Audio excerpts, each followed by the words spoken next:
how to deal with sexual temptations as a man. You know, many men struggle with sexual temptations. We all do. And we were wired differently. God wired us differently from women, so we struggle differently. You know, the average man averages about 10 times more testosterone as a woman has. And so because of that, we have this struggle with sexual lusting in our mind.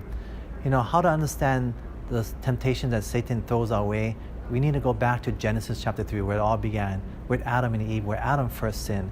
You see, with Eve, she actually was deceived about her sin, but Adam, he wasn't deceived. He knew straight up what he did. And what happened was, when Eve brought the fruit to him, he felt he couldn't live without her. In other words, it was a woman that made him fall.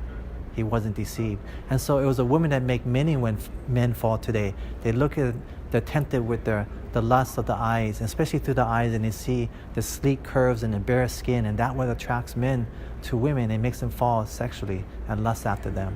You look at in the story of David, when he was actually on top of the roof and he was actually looking down and he saw Bathsheba, the Bible said he saw, that is, again, with his eyes. And Satan uses the avenue of our eyes as men to tempt us, her naked upon the rooftop, and then he looked upon it, and then he lusted after her, and thought about her and fantasized, and then he followed through what was already inside of his mind. So the actions followed what was inside of his mind. And then you look at Samson, the Bible talks about, you know, he went down to Timnath and he saw a beautiful woman. There he saw with his eyes, Satan using the avenue of a man's eyes to make him fall sexually again. And then again he saw again in Gaza a prostitute. And so Satan tempted him again to see a woman.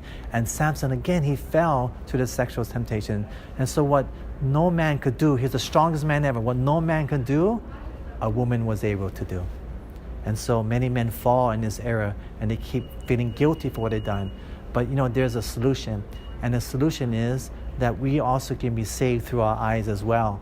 You know, rather than Samson having his eyes being plucked out, and him being saved because he couldn't see anymore with his eyes, but we can actually look with our eyes and see and behold the serpent on the pole. And that serpent on the pole serpent represents Satan and sin, but Jesus became sin for us up on the cross.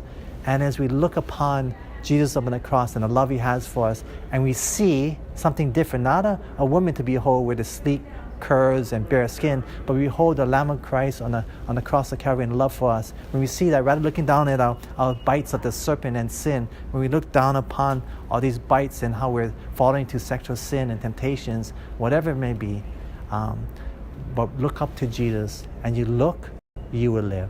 See the love God has for you, and it will fulfill the deepest hungering of your soul and of your life. I want that. How about you?